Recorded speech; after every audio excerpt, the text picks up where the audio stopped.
Pour le chef du gouvernement, actualité oblige de parler des relations entre le Mali et l'Algérie, sujet qui est revenu dans les questions des journalistes présents. Pour le général de division Abdoulaye Maïga, pas de rupture diplomatique entre les deux pays qui entretiennent d'ailleurs de très bonnes relations. Écoutons-le au micro de Mamari Koné et Aliou Touré. Je vais aussi préciser qu'il n'y a jamais eu, par la grâce de Dieu, de rupture de relations diplomatiques entre le Mali et l'Algérie qui entretiennent des liens historiques et partagent une frontière commune de plus de 1300 km. Toutefois, il faudrait l'avouer, il y a quelques mois, il existait des divergences sur quelques sujets. Mais je pense qu'aujourd'hui, nous devons nous réjouir et nous saluons la convergence totale de vues entre leurs excellences, le général d'armée Assimi Goïta, président de la transition, chef de l'État du Mali, et le président Abdelmadjid Tebboune, président de la République algérienne démocratique et populaire.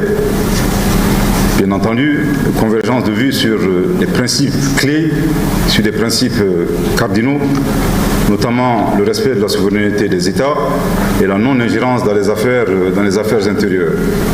Il est également important de rappeler que ces principes structurent la vie de nos pays, comme en témoignent des passages éloquents dans nos hymnes nationaux. L'hymne national de notre pays, le Mali, le premier couplet, il est indiqué, je cite, « Au-dedans ou dehors, debout sur les remparts, nous sommes résolus de mourir ». Dans l'hymne algérien, on trouve les mêmes passages.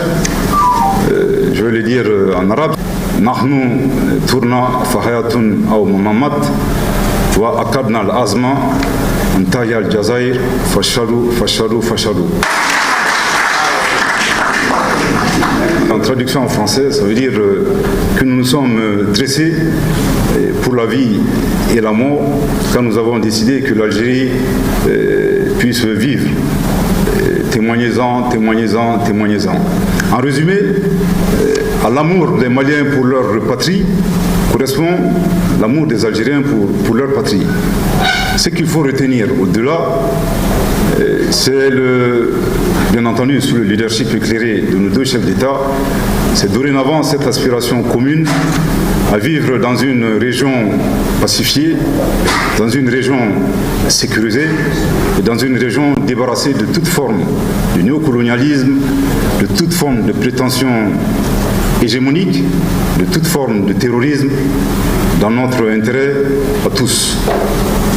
Des polémiques, des commentaires polémiques lus ici et là, je voudrais indiquer que la diplomatie n'est pas un long fleuve tranquille.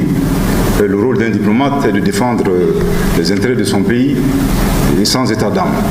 Bien entendu, dans cette mission, il arrive qu'il y ait des joutes verbales, mais il arrive également qu'il y ait des rencontres fraternelles teintées de courtoisie autour de dîners copieux. Dans le cas d'espèce, je voudrais quand même préciser qu'il n'y a aucune divergence personnelle, bien au contraire. Il existe entre son Excellence le Président Abdelmadjid Tebboune, le ministre d'État, ministre des Affaires étrangères Ahmed Attaf, et l'ambassadeur Ammar Benjamin, côté algérien, côté malien, le ministre des Affaires étrangères Abdoulaye Diop. Je prendrai encore le cas de mon frère Amadou Mba et moi-même, le point commun d'avoir fréquenté le même établissement qu'est l'École nationale d'administration d'Alger. Évidemment pas au même moment, nous n'appartenons pas aux mêmes promotions, ni la même époque.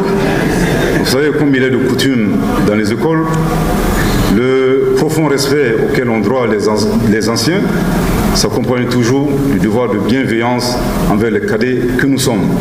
J'ose espérer que ces liens entre alumni puissent réjaillir positivement et raffermir les relations entre le Mali et l'Algérie. Voilà, c'est dit et c'est compris, pas de rupture diplomatique entre le Mali et l'Algérie.